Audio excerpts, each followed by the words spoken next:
Here we are, once again, Baruch Hashem, Chodesh Adar, Purim.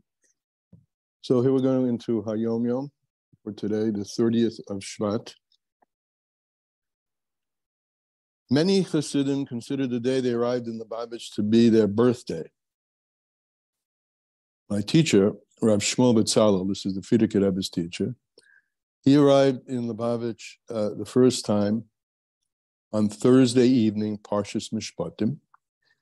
And every year after that, on that night, he would stay awake that night and took pains to put on his tefillin at the exact time he had entered the Tzemach Tzedek's chamber for Yechidus the first time. As I was learning this morning, I said we could also have a little piece of our class if we wanted to. Hayom Yom Bechein. What's the Bechein for today's Hayom Yom? What can we take away from it? And it struck me that, as I was saying, Moida Ani Lefenecha, that each day, of course, we're reborn. Shechazarta bi neshmotzi bechemla, right? In his infinite compassion, he puts his soul back into us. So here's an instruction for today, our birthday, to consider that what we are about to learn and what we just learned is entering into Yechidus with the Alter Rebbe. So maybe we should add that, a little Bechein for the Yom Yom. In any case, lessons in Tanya. Today's Tanya is on page 382 at the bottom. And in our classic edition of the Tanya, it is on page 72, a little drop down from the middle. A little drop down from the middle. So basically the theme of the last couple of things is don't be tough on yourself. Don't beat yourself up if you're getting involved with even deeds that are not aligned with Hashem. And certainly how much more so is going to talk today, even thoughts. Because this is the way you were created.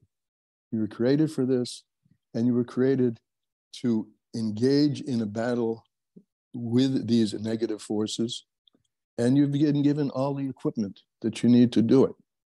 The major piece of equipment is the Nefesh Elokis, with its connection with Elokus Mamish, with God's inner dimension, maybe even his essential dimensions. And what we've been learning in Tanya, in this portion of Tanya, is various strategies and tactics for enlivening, tapping, energizing, bring to the fore that essential energy. So,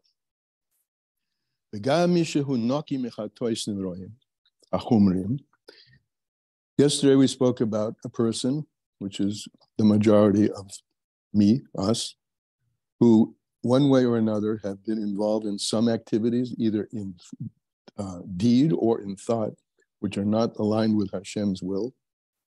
Today he says, now even if you're clean from that, you haven't done any of that, you haven't have any mechatois nurim, you haven't, as we said yesterday, you are what you eat. There's no trace of negative action that's been staining you and staying with you since your youth. So even if you haven't had that experience or aren't carrying that with you, Yosim el liboy, you should put upon your heart, l'kayim, and fulfill a mimer of the Zohar Kodesh, what the Zohar says, lies memare de chushbena, to be a master of accountings. Look at yourself. And the hainu is cheshben, and make an accounting, im nafshoy, with yourself, mikol hamachshavas hadiburim v'hamaisim, of all the thoughts, all the speech, and all the actions, which transpired and which passed from that day until today. Just scan yourself back to the beginning of when you're able to remember anything in your consciousness. And think, has everything been mitzvah kedusha? Or perhaps there's something that's on the other side. Rahman al-Islam. Hashem should spare us. Dahainu kol hamalshavas habediburim hamaisim ashleila Hashem hemer. And what is the other side, the side of Tuma? It's anything, thought, speech, or action, which has not been engaged and connected with Hashem, and God's will, and with His service. Shazehu pirish lashon sitra achra. Now this is, I think, an amazing thing to, I would underline it. I have underlined it. This is a definition of the sitra achra. We'll repeat it. Any thought, speech, or action which has not been to Hashem and in accordance with God's will and His service, this is what is called the sitra achra, the other side. As, by the way, we've said above in Perek Vav. And this is known. Any moment, and all moments in which a person thinks holy thoughts, one becomes a chariot at this time, to the chambers of holiness. The word chariot we mentioned before, the avos and the emos are chariots. A chariot is something which has no will of its own, completely given over to the rider. So anytime that you've engaged in thought, speech, and actions of Kedusha, you've aligned yourself and connected yourself with the driver, with the master of the chariot, which is Hashem. And from that point of origin, the driver, the point of energy, which is guiding, energizing the chariot to move and guiding it along, from there flows Misham Mushpois Mashavas Halalu, all these thoughts. That, I mean, all the thoughts of Kedusha. And also the opposite. One can become, Loi Olenu, I said that, the Rebbe didn't say that.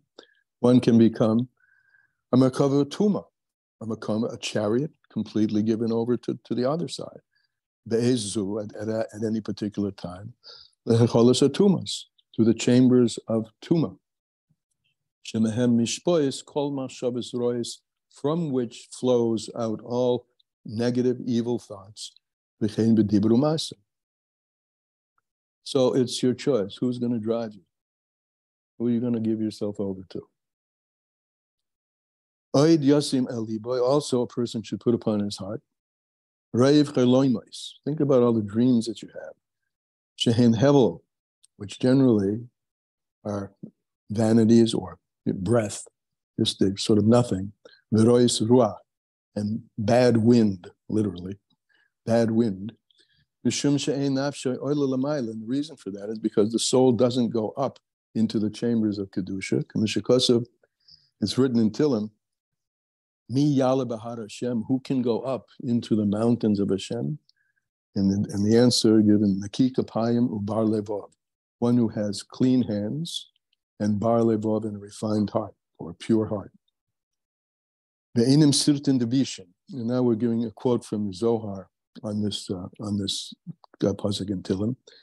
Ve'enim sirtin bishin. These are the ruach rois, the bad winds, are the side of negativity, bishin, badness. Ashin, that's where they come from. Umizdavkin boy, and these bad winds, these rois ruach, these bad winds cling to the neshama. Umoidin le v'cholma milan da'alma. They show the person and make known to the person in his dreams things of the world, and it goes on, etc. And all things, as we see in a dream, can get very confused, or things happen in a dream that don't happen normally. And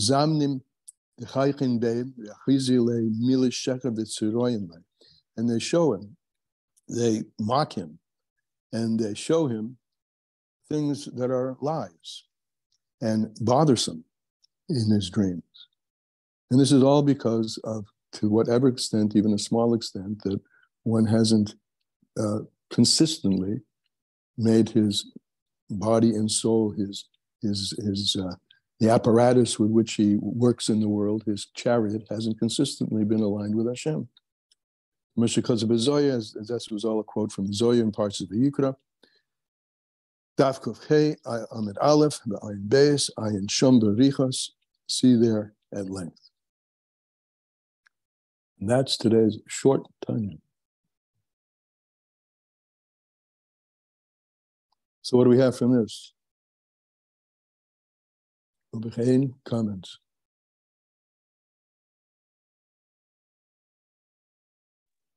The word bar levav, bar, where is it? Where I never heard that bar means pure. Pure heart, yeah. Like what? From Berera, not from, but Mivara. Oh. You know, like Mivara Nitzoitzos. Oh. Yeah. Interesting. Because it also means wild. Yeah. Okay. It also means outside, like bar, beraisa, outside. Wild, impure, on the outside. Also the son of. Yeah, the son of, right? Yeah, a lot of different meanings. Okay. Bar levov. Nechika payama bar levov. Fascinating, fascinating, the emphasis on dreams. I think it's very fascinating. Yeah. Here it is. The dreams are indicators, right? What you dream is an indication of where you've been in the course of at least the day before or in your life in general.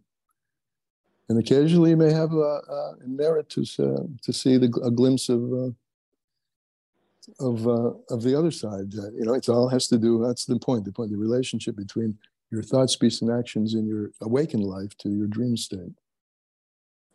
So dreams are good measure. So this is all part of splintering the wood, right? This is all part of the process. Mm-hmm. So this is not something you're supposed to, this isn't a meditation that you're supposed to engage in regularly, but when you're feeling stuck, when you have Timtum Halev. Yeah. This is when you have Timtum. These are indicators or results of behaviors which can bring you to certain negative states, right? So if you're in a certain negative state, I mean, I wouldn't call it meditation, but the trigger, if you're in a negative state, he's telling you, the trigger should be, if I'm in a negative state, it's something that I'm doing in my thought, speech, or action, and I can change that. And then one comes on to the meditations and the techniques and the arsenal of apparatus and weapons for changing the thought, speech, and action. They're indicators. It's that by that, Moksha Shalit al Halev, but it's also Moksha Shalit al HaMachshava. Oh yeah, sure. That you it says when you're thinking holy thoughts that changes your nature just by doing that, and that has the effect. That's where he's taught going from there to the dreams. But what we're thinking about. I really like your expression, Moyach Shalit al Machshava, because we've talked about this before. Machshava is just the externality of Moyach, right? Moyach has many dimensions. Moyach we sometimes call, and I've been calling it consciousness or mind, right? And there are levels. So your deeper level of Moyach can be Machshav. You can create thought from that and change the thought. So that's an interesting expression. Moyach Shalit ala thought. I like that. And maybe that's the Bechain for today. Know that whatever negativity that's going on whatever level, one can change it. You are what you are where you put your mind, right? And you can put your mind out. Now, putting your mind in another place is another issue. And for that, we need the arsenal of exercises, techniques, meditations, contemplations, the learnings, just putting a Torah, we've had this before, just put a Torah thought on your mind, substitute a Torah thought from the mundane thought that's dragging you down, and all the other techniques. But yeah, if we recognize one's distance from Hashem by the way the body's feeling, the way the soul is feeling, any sense of negativity, that drag is a distance from the Orach Chaim, the Chaya Chaim, the life of lives, and one can change that. So we'll leave it at that. Okay?